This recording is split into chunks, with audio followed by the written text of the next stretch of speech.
Welcome back to my channel. So friends, आज हम फिर से कुछ नहीं पका रहे हैं अगेन। आज मैं आपके साथ कुछ जो टिप्स और आप हैक्स बोल सकते हो जो मैं अपने किचन में फॉलो करती हूँ, वो मैं आज आपके साथ शेयर करने जा रही हूँ।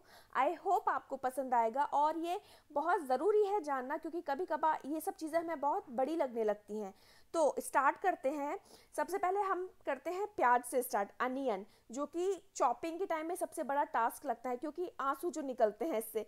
तो इसके दो तरीके होते हैं जिससे आपको आंसू ना निकले। पहला तरीका है कि जो अनियन है इसको आप 30 मिनट्स के लिए फ्रिज में रख दें, ठीक है, बिना छीले, एज इट इज़ आप जैसे यूज़ करें उससे पहले, और बाद में उसको निकालें और आप उसको इजीली स्लाइस कर लें, जैसे भी द वे यू वांट आप उसको स्लाइस कर लें। ट्रस्ट मी फ्रेंड्स, आपको आंसू नहीं आएंगे।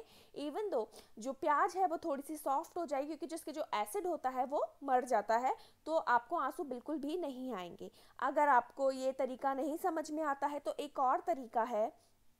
उसे क्या करें कि आप दोनों साइड से प्याज को काट लें और प्याज को चॉप ना करके सिर्फ एक बीच में से इसको हाफ स्लाइस कर लें। इतने में आंसू ऑब्वियसली नहीं आते हैं क्योंकि जो इसके जो बीच की जो गठान होती है, जब वो चॉप होती है उससे एसिड रिलीज होता है, तो हमको आंसू निकलते हैं। तो क्या करें उससे बचने के लिए, चिल्ड वाटर लें, आइस वाटर, ठीक है, नहीं है तो बर्फ़ डाल लें पानी में और उसमें उल्टा करके प्याज को डाल दें 30 मिनट्स के लिए। उससे आप इसको सॉफ्टली काट लेंगे, आंसू भी नहीं आएंगे। सेकंड है लेमन। लेमन से जब हमको जूस निकालना होता है तो आप कभी कभार देखेंगे कि बहुत वेस्टेज हो जाता है, तो उसका बहुत अच्छा तरीका है। अगर आपके यहाँ माइक्रोवेव है तो फर्स्ट आप यही करें कि आप उसको 15 सेकंड के लिए हाई स्पीड पर माइक्रोवेव कर दें, 10 से 15 सेकंड।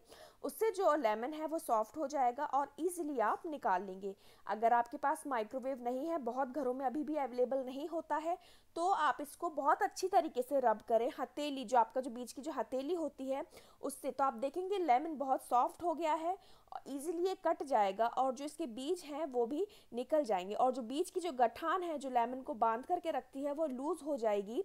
तो उससे लेमन स्क्वीज करने में बहुत आसानी होगी और जो नॉर्मली जो इसका जो जूस निकलता है उससे डबल निकलेगा। तो ये हो गया लेमन को स्क्वीज करना। अब जब बात आती है कि जो इसमें बच जाता है, आप देखेंगे लेमन के छिलके तक में भी रस होता है, बट वो हम खाने में यूज़ नहीं कर सकते हैं। तो हम क्या करेंगे उसका, अ, या तो आप उसको आपके फेस पर, आपकी बॉडी पर रब कर सकते हैं। ये एक्ने को उसमें बहुत सहायता करती है, एक्ने कम हो जाते हैं, टैन हट जाता है बॉडी का। और उसके अलावा एक और है कि किचन में जैसे कि मेरा चॉपिंग बोर्ड गंदा हो गया है, मुझे इसको साफ़ करना है, तो मैं क्या करूँगी, इसको इस पर हल्का सा सॉल्ट ले लें। सॉल्ट क्लीनिंग का बहुत एक अच्छा फैक्टर होता है। सॉल्ट नहीं है, आप विनेगर भी यूज़ कर सकते हैं और लेमन को उल्टा कर लें, जिससे जिसमें और रस है वो आसानी होगा बाहर निकलने में। और इसको अच्छी तरीके से दोनों जो नींबू हैं उसको इस पर रब कर ले। तो चॉपिंग बोर्ड से जितनी भी ग्रीस है, जितनी भी चिकनाई होगी और जो भी इसमें जो काले धब्बे पड़े होंगे, वो हल्दी होगा निशान, वो सारा निकल जाएगा। उसके बाद हम क्या करेंगे, चॉपिंग बोर्ड को पानी से रिंस कर लेंगे, धो लेंगे ठंडे रनिंग वाटर में। उसके बाद आप जब देखते हैं, जब आप लेमन और नींबू जब आप इस पर रगड़ते हैं तो ये दरदरा हो जाता है, ड्राई हो जाता है, जो कि हमने चॉपिंग बोर्ड नहीं चाहिए, उससे लकड़ी जो है फट जाती है बहुत जल्दी।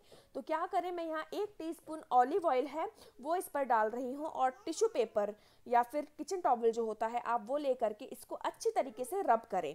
और फ्रेंड्स, ट्राई करें कि जब आप ये प्रोसेस करें तो ओवरनाइट करें। उससे क्या होगा कि जो आप ऑयल इस पर रब कर रहे हैं वो वुडन जो है उसको अच्छी तरीके से ऑब्जर्व कर लेगी, तो जो चॉपिंग बोर्ड है वो लॉन्ग टाइम लाइफ तक उसकी लाइफ लॉन्ग हो जाएगी, प्लस वो शाइनी भी रहेगा।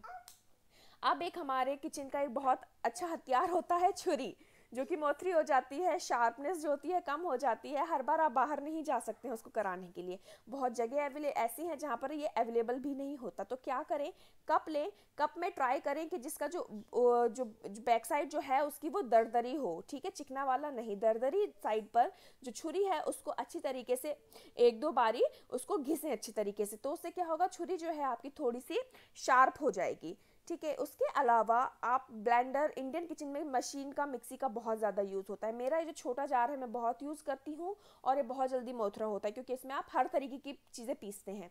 तो इसको अब कैसे शार्प करें हम, तो क्या करेंगे, जो नमक होता है इसका जो क्या कहते हो आप, कंसिस्टेंसी आप बोल सकते हो, या जो इसकी जो होता है, जिसका जो टेक्सचर जो होता है बहुत दरदरा होता है, बहुत शार्प होता है। तो क्या करें, इसको जहाँ तक ब्लेड है वहाँ तक नमक फिल कर लें, जहाँ तक ब्लेड ढक जाए, और इसको 20 से 25 सेकंड तक ग्राइंड कर लें, तो आपका जो जार है वो बिल्कुल शार्प हो जाएगा।